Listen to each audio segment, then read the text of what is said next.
Ok, dans cette vidéo, je vais t'expliquer pourquoi les signaux trading, c'est très souvent des arnaques. Donc moi, je suis en train de créer la communauté Les meilleurs robots de trading. Évidemment, dans les robots, il y a aussi très souvent des arnaques, mais je vais t'expliquer pourquoi les signaux, c'est pratiquement toujours fait pour que tu perdes. Alors déjà, c'est quoi les signaux de trading? C'est assez simple, hein, c'est quand les personnes vont te dire, voilà, achète à ce prix-là, place ton stop loss à ce prix-là, prends le take profit à ce prix-là, etc., etc. En gros, c'est un soi-disant professionnel du trading qui va te dire comment est-ce que tu dois trader au long de la journée. Et en fait, si c'est dangereux, parce que déjà souvent, hyper souvent même, la gestion des risques, elle est très mal faite. Les gens vont vous proposer des lots hyper élevés parce qu'évidemment, ils gagnent sur le nombre de lots que vous tradez. Et souvent, vous allez justement cramer vos comptes en prenant des trades qui sont juste exagérés, qui sont beaucoup trop grands par rapport à votre solde. Et ça, c'est ce qui régale justement les brokers parce que généralement, ces gens qui bossent en signaux, ils bossent avec des brokers B-Book. En gros, un broker B-Book, c'est un broker qui gagne sur tes pertes.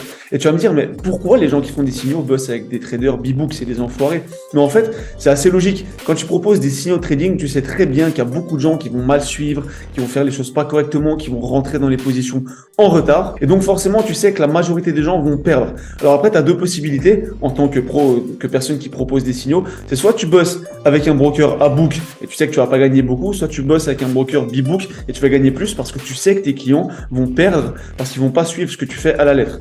Généralement, on le voit, hein, même les gens qui font des signaux corrects, il y en a quand même quelques-uns évidemment, et ben les communautés souvent elles perdent. Et il y a plusieurs raisons justement en fait que les membres n'aient pas les mêmes résultats que les traders. Typiquement, souvent les gens prennent un trade sur deux parce que vous avez un boulot à côté, vous avez peut-être un business à côté, vous n'êtes pas toute la journée sur votre téléphone à attendre les alertes et vous pouvez pas prendre les positions n'importe comment. Donc souvent vous allez prendre un trade sur deux, un trade sur trois par rapport à ce qui est proposé. La deuxième raison souvent c'est que les gens vont prendre des trades en retard. Les gens vont dire voilà, vous rentrez entre 1750 et entre 1800, vous voyez ça 30 minutes après, c'est à 1850, vous allez rentrer dans la position et là tout d'un coup ça peut partir en couille. Donc maintenant on va voir comment ces gens-là sont rémunérés. Donc ça, vous n'êtes pas né de la dernière pluie, vous savez très bien que les gens ne vont pas vous proposer des signaux totalement gratuitement sans rien y gagner. Ce qu'ils font ces gens, c'est hyper simple, c'est qu'ils font de l'affiliation et en soi c'est totalement honnête, l'affiliation c'est légal, il n'y a aucun souci. Je vois pas pourquoi on devrait les critiquer sur ce point-là. Le problème c'est que comme je l'ai dit auparavant, si tu bosses en affiliation, eh bien évidemment il faut que tu fasses gagner de l'argent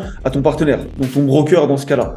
Et les gens pour qu'ils fassent gagner leur broker, on a dit avant qu'ils étaient en B-Book, ça veut dire qu'ils bossent avec des brokers qui gagnent sur vos pertes. Donc qu'est-ce qui se passe simplement, c'est que la personne doit vous faire assez perdre pour être payé. Il est déjà arrivé plusieurs fois que des brokers ne payent pas des affiliés simplement parce qu'ils faisaient trop gagner leurs membres de communauté et du coup ça pose des problèmes. Du coup finalement ils sont un peu obligés de faire en sorte que vous perdiez un petit peu. Et des fois il peut y avoir des trades qui sont lancés dans le vent, etc., etc. Donc évidemment pas toutes les communautés sont comme ça. Moi-même je déteste les gens qui font que dire qu'il y a que des scammers. Il n'y a pas que des scammers. Il y a beaucoup de gens qui ont des signaux de qualité. Maintenant moi je vais vous expliquer comment je détecte personnellement les robots ou les signaux. Enfin je fais pas de signaux, mais comment vous pourriez détecter des signaux qui fonctionnent réellement.